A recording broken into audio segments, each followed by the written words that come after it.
नमस्कार दोस्तों, मैं HRI न्यूज पर आप सभी का स्वागत है। इस समय की बेहद बड़ी खबरें दोस्तों आपके लिए लेकर आए हैं, जहां पर जानेंगे सुप्रीम कोर्ट से रिपब्लिक टीवी को लगा है बड़ा झटका। वहीं बताएंगे त्रिपुरा की बीजेपी सरकार संकट में। जी हां दोस्तों, पार्टी में हुई है बगावत। इसी प्रकार की तमाम बेहद बड़ी खबरें दोस्तों आगे जानेंगे इसी वीडियो में। वहीं दोस्तों, अगर आप लोग भी केंद्र की मोदी सरकार को एक किसान विरोधी सरकार मानते हैं तो अभी चैनल को सब्सक्राइब करके वीडियो को लाइक करके अपना समर्थन भी दर्ज करवाइए। तो दोस्तों, पहली बड़ी खबर जान लेते हैं। त्रिपुरा के सीएम बिप्लब देब की बड़ी मुसीबत, पार्टी में बगावत, जल्द गिर सकती है सरकार। जी हां दोस्तों, आपको बताते चलें क्या कुछ है पूरा मामला। त्रिपुरा में मुख्यमंत्री बिप्लब देब के खिलाफ पार्टी में नाराजगी लगातार बढ़ती जा रही है। वहीं बीजेपी पार्टी कह रही है कि पार्टी में सब कुछ ठीक है। आपको दोस्तों बताते चले, पार्टी के अंदर बहुत ही बड़ा मतभेद और विरोधाभास है, जो कि अब सामने उभर के आने लगा है। दरअसल बीते रविवार को एक बैठक के दौरान बीजेपी कार्यकर्ताओं ने अगरतला में पार्टी के शीर्ष नेताओं के सामने विप्लव हटाओ बीजेपी बचाओ जैसे नारे भी लगाए थे। वहीं दोस्तों, आगे आपको बताते चलें, बीजेपी कार्यकर्ताओं ने विप्लव देब के खिलाफ जमकर नारेबाजी भी की। त्रिपुरा में सीएम विप्लव देब के नेतृत्व में बीजेपी और IPFT गठबंधन की सरकार चल रही है। कहा जा रहा है कि उनकी सरकार के खिलाफ लंबे समय से पार्टी में ही आवाज उठ रही है। इसका कारण प्रबंधन की कमी को बताया जा रहा है। और वहीं इससे ठीक पहले त्रिपुरा के सीएम विप्लव देब के खिलाफ उनकी ही पार्टी के विधायक भी अमित शाह से दिल्ली में मुलाकात कर चुके थे। वहीं दोस्तों, एक और बड़ी खबर जान लेते हैं। सुप्रीम कोर्ट ने रिपब्लिक टीवी की याचिका को कहा महत्वाकांक्षी, लगाई है फटकार। जी हाँ दोस्तों, सुप्रीम कोर्ट ने बीते सोमवार को रिपब्लिक टीवी की विभिन्न मांगों को महत्वाकांक्षी करार दिया और फटकार भी लगाई है। दलील में अपने सभी कर्मचारियों को सभी मामलों में गिरफ्तारी से बचाने के निर्देश देने की मांग की गई थी।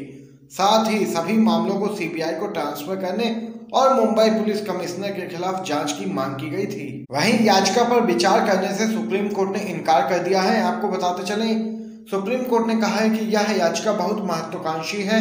आप चाहते हैं कि महाराष्ट्र पुलिस आपके किसी भी कर्मचारी को गिरफ्तार ना करे, मामलों को CBI को ट्रांसफर करें। बेहतर है कि आप अपनी याचिका वापस ले लें। तो देख सकते हैं दोस्तों, यह बड़ी खबर सामने निकल के आई है। सुप्रीम कोर्ट ने लगाई है फटकार रिपब्लिक टीवी को। वहीं एक और बड़ी खबर आपको बताते चलें, भारत बंद को कांग्रेस का समर्थन, राहुल गांधी बोले अडानी अंबानी कृषि कानून वापस लो। जी हाँ दोस्तों, कांग्रेस पूर्व अध्यक्ष राहुल गांधी ने कहा कि मोदी सरकार किसानों पर अन्याय कर रही है और इस जुल्म को बर्दाश्त नहीं किया जा सकता है। इसलिए पार्टी 8 दिसंबर यानी कि आज आंदोलनरत किसानों के साथ भारत बंद का पूर्ण रूप से समर्थन कर रही है। उन्होंने कहा कि मोदी सरकार किसानों के हित को नजरअंदाज कर रही है और बड़े पूंजीपतियों की मदद के लिए कदम उठा रही है। यह किसानों के साथ अन्याय है, इसलिए देश के अन्नदाता के समर्थन में सबको साथ खड़ा होना जरूरी है। राहुल गांधी ने ट्वीट कर कहा, 8 दिसंबर यानी कि आज किसान क्रांति के समर्थन में शांतिपूर्ण भारत बंद है। हम इसका पूर्ण रूप से समर्थन करेंगे। देश के अन्नदाता से अत्याचार और अन्याय असहनीय है। अडानी अंबानी कृषि कानून वापस लो। उन्होंने आंदोलन कर रहे किसानों के साथ मारपीट का भी एक वीडियो पोस्ट किया है, जिसमें देशवासियों से भारत बंद का समर्थन करने का आग्रह किया गया है।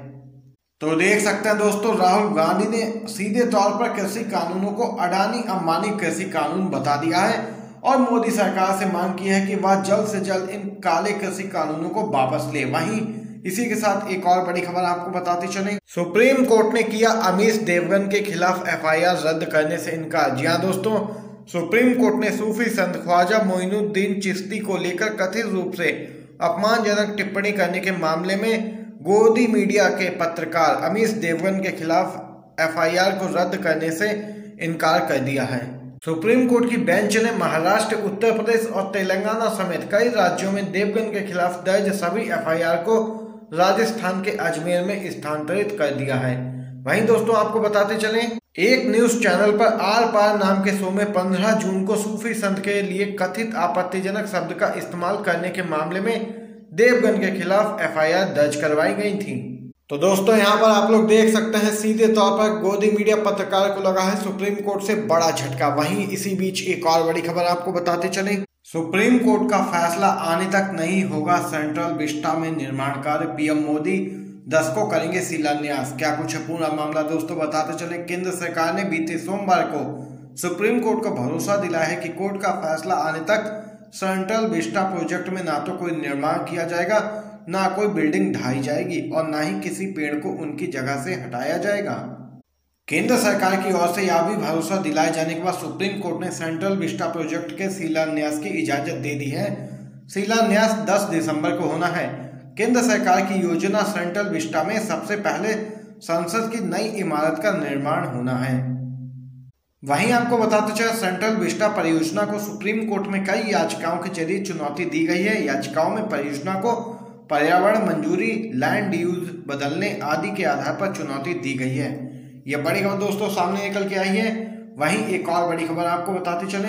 भारत बंद को लेकर तेजस्वी यादव का बड़ा बयान, कहा किसानों के लिए फांसी पर चढ़ना भी मंजूर। जी हाँ दोस्तों, आरजेडी नेता और बिहार के पूर्व उप मुख्यमंत्री तेजस्वी यादव ने किसान आंदोलन को लेकर एक बड़ा बयान दिया है। तेजस्वी यादव ने कहा कि राष्ट्रीय जनता दल किसानों के भारत बंद को पूर्ण समर्थन देगी। तेजस्वी यादव ने ट्वीट कर नए कृषि कानूनों को लेकर केंद्र सरकार पर जमकर निशाना साधा है। तेजस्वी यादव ने ट्वीट कर कहा, किसानों के बच्चे ही सीमा पर देश की रक्षा करते हैं और किसान के अन्न से ही देश का पेट भरता है। अगर किसान के बेटे जवान और किसान स्वयं झुक गए तो देश झुक जाएगा। हम हर संघर्ष में दृढ़ता के साथ अन्नदाताओं संग कंधे से कंधा मिलाकर खड़े हैं। धनदाताओं के पिछलग्गुओं, बिना अन्न के क्या धन खाओगे। वहीं दोस्तों आपको बताते चले, किसान आंदोलन के साथ ही नीतीश कुमार पर भी साधा है निशाना तेजस्वी यादव ने। तेजस्वी यादव ने अपने खिलाफ दर्ज हुई एफआईआर पर ट्वीट कर कहा, डरपोक और बंधक मुख्यमंत्री की अगुवाई में चल रही बिहार की कायर और निकम्मी सरकार ने किसानों के पक्ष में आवाज उठाने के जुर्म में हम पर एफआईआर दर्ज की है। दम है तो गिरफ्तार करो, अगर नहीं करोगे तो इंतजार बाद स्वयं गिरफ्तारी दूंगा। किसानों के लिए एफआईआर क्या, अगर फांसी भी देना है तो दे दीजिए। यहाँ पर जोरदार हमला बोला है तेजस्वी यादव ने केंद्र की मोदी सरकार और बिहार में नीतीश सरकार पर। इसी के साथ दोस्तों एक और बड़ी खबर जान लेते हैं। केरल सरकार नए कृषि कानूनों के खिलाफ खटखटाएगी सुप्रीम कोर्ट का दरवाजा। जी हां दोस्तों, दाखिल करेगी याचिका। पूरा मामला क्या कुछ है जान लेते हैं। राष्ट्रीय राजधानी दिल्ली में जारी किसानों के आंदोलन के बीच सियासत भी अब तेज हो गई है। विपक्षी दल किसानों की ओर से बुलाए गए भारत बंद का जहां समर्थन कर रहे हैं, यही नहीं नए कृषि कानूनों को रद्द करने की मांग को लेकर संसद सत्र भी बुलाए जाने की वकालत की जा रही है। दूसरी ओर गैर भाजपा शासित राज्यों ने भी केंद्र के खिलाफ मोर्चा खोल रखा है। इसी कड़ी में केरल सरकार ने कहा है कि वह नए कृषि कानूनों के खिलाफ सुप्रीम कोर्ट का दरवाजा भी खटखटाएगी। केरल के कृषि मंत्री बीएस सुनील कुमार ने कहा कि हम नए कृषि कानूनों के खिलाफ इसी हफ्ते सुप्रीम कोर्ट जाएंगे। केरल सरकार किसान विरोधी इन कानूनों को सूबे में नहीं लागू करेगी। उन्होंने यह भी कहा कि राज्य में इन कानूनों के बदले दूसरे विकल्पों पर भी विचार किया जाएगा। ये बड़ी खबर दोस्तों सामने निकल के आई है। वहीं इसी बीच एक और बड़ी खबर आप सभी को बताते चले। मोदी सरकार के कृषि कानूनों को लेकर मुश्किलें लगातार बढ़ती ही जा रही हैं और लगातार किसानों को देश भर से समर्थन प्राप्त हो रहा है। और वहीं इसी पूरे मामले को लेकर हरियाणा से बेहद बड़ी खबर सामने निकल के आ रही है। अब वहां पर गांव-गांव में लोग किसानों के समर्थन में आने लगे हैं आगे। और वहीं इसी प्रकार का मामला सामने निकल के आया है, जहां पर गांव वालों ने बैनर पोस्टर के जरिए बीजेपी और जेजेपी पार्टी को चेताया है। आपको बताते चले, जो किसान के साथ खड़ेगा वो गांव में बढ़ेगा। बीजेपी जेजेपी जैसी पार्टियों का गांव में आना पूर्ण रूप से प्रतिबंधित है। अगर जो कोई भी नेता इन पार्टियों से संबंधित गांव में आएगा तो वे अपने किसी भी प्रकार के नुकसान का खुद जिम्मेदार होगा।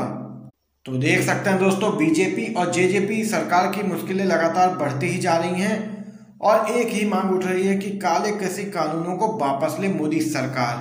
वहीं दोस्तों एक और बड़ी खबर आपको बताते चले, किसान यात्रा की तैयारी में थे अखिलेश यादव, घर और दफ्तर का इलाका सील किया गया। जी हाँ दोस्तों, कृषि बिल के खिलाफ प्रदर्शन कर रहे किसानों के समर्थन में यूपी के पूर्व सीएम अखिलेश यादव अपनी किसान यात्रा की तैयारी में थे कि बीते सोमवार सुबह उनका दफ्तर और उनका घर का इलाका सील कर दिया गया।